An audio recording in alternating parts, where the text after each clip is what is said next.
Aba! Oo, Nanang! Ang dadandama ng sepa!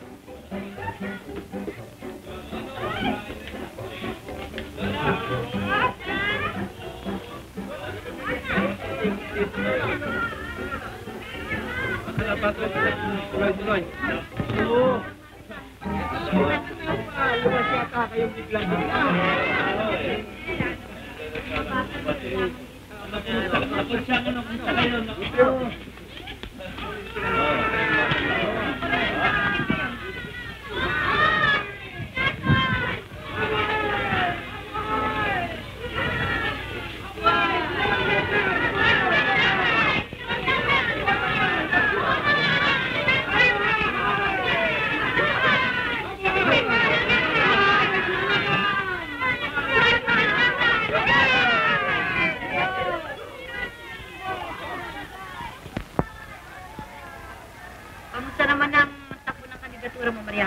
Ba, mahusay, matatag. Nakakasiguro tayo. Huwag niyo intindihin yan. Kung yan lang, hindi tayo tatalunin yan. Kaya nasita. Kumusta kayo? Rapon, Lola, oo. Hindi masyado nagbago ang Lola, eh. Ganda-ganda ng mga damit na sinusuot. Alam yan, talagang hindi kayo masyado nagbago. Siyempre naman, ang tatang ang mananalo. Hindi, nasa taong bayan yan. Inang, mabuti pa sabihin mo ng sa Lola kailangan natin. Eh, sige na ngayon na, ibig ko malaman. Eh, gano'n. Eh, di po para kung wala siya, hindi mahihanda niya kailangan natin. Ano ba? Eh, kung ano eh, matrikula ko sa eskwela eh. Matrikula? Oo. Uy, hindi mo honor ka. Bakit sumasama? Aban, Lola naman, hindi ko mo honor student ako eh. Bay, kailangan tayo magbayad din sa eskwela. Eh, siya. Mamaya na natin pag-usapan. Makakain mo. Naku, bayad ang Lola ko talaga. Ito nga ho, gutom na si Pacifico eh. Ako na naman deny lang to. At tayo kumain ng lahat. Halika yung lahat. Halika tayo. Halika, magbigyan natin. Nakakasiguro na tayo eh. Kaya lamang natin sa kanila eh. Ayan, pumili kayo ng inyong buwan dyan. Sige na, kaya kayo. Gumulyo! Gumulyo!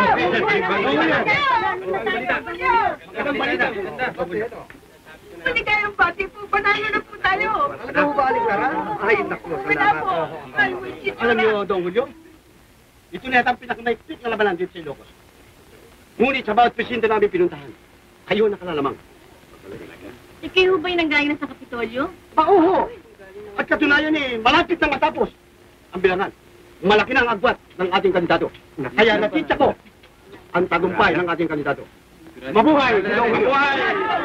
Kaya po, nandiyan na po ang mga taong bayan para upog kayo batiin. Ay, naku, maraming salamat. Ay, mag-inuman. Patre. Kain kayo ng kain. Ano ba't nasa harap kayo ng pagkain eh? Pagkalulungkutin nyo, isip mo kayo na mataya. Aba eh, huwag nyo mag-intindihin yung politika. Kumain kayo na kumain.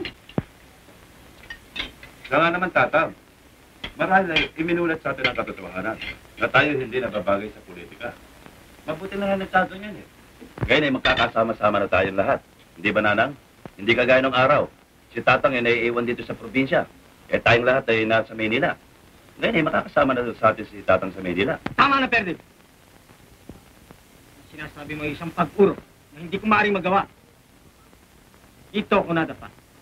Dito rin ako magbabangon.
Naghahamon sila eh.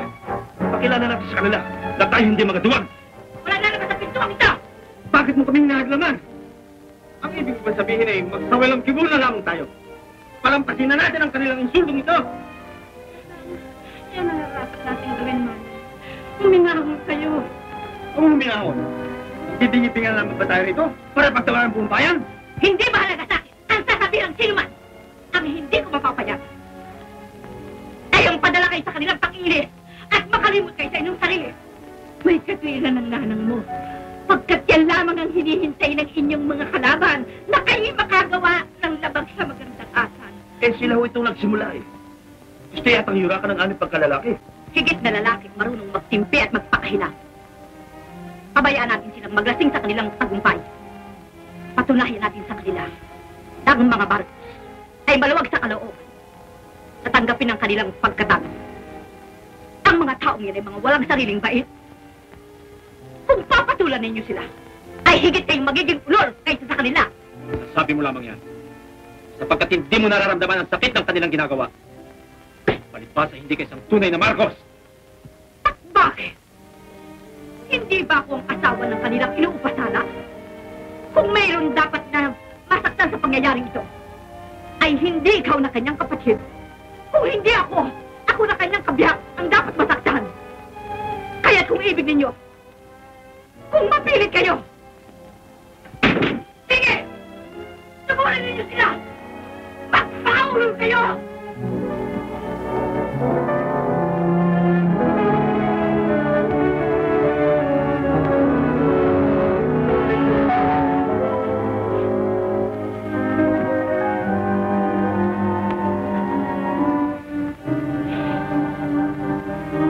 Huwag mo sanang daramdamin ang sinabi ni Pio.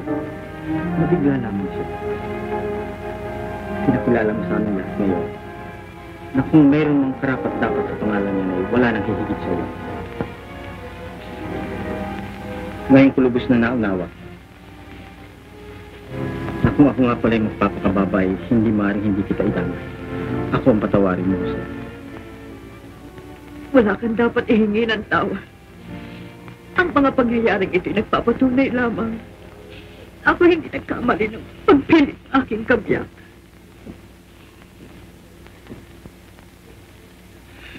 Patawarin mo rin ako yun. Nabigla ako eh.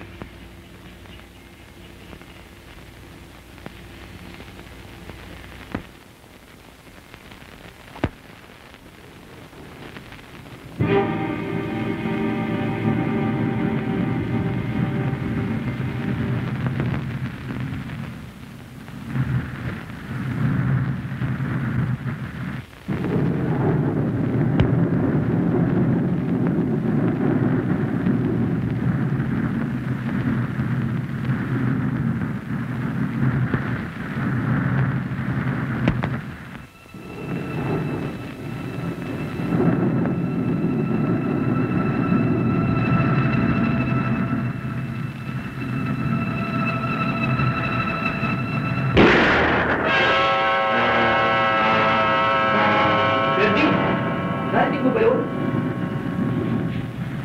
Alin? Yung kulog? Oo, ano bang palagay mo sa akin, Biggie? Hindi yun. Yung sinundan ito. Parang yung narinig akong putok ng rifle. Eh siguro mayroong mga namamaril na mga paniki dyan eh. Alam mo naman, pag tagulan, maraming namamaril dyan eh. Eh. Pero umuulan na yun eh. Sino naman mamamaril ng paniki ngayon? May palagay ko, kung sino man nagpaputok ngayon, may malaking dahilan. Oy, kaya ako nagtuloy dito sa inyo. Ay para wag akong abala sa pagre-review ko. Eh, ikaw na mismo nag-aabala sa akin eh. Abay, kung ganun ka ng ganun eh, mabuti pa, doon ako sa amin nag-review. Kala ko, Tulog ka na nga dyan. kala ko ba gusto mo ng diskusyon? Oo nga, gusto ko. Eh, hindi ngayon. Nagre-review ako eh. Natulog ka na nga. Buhay na po.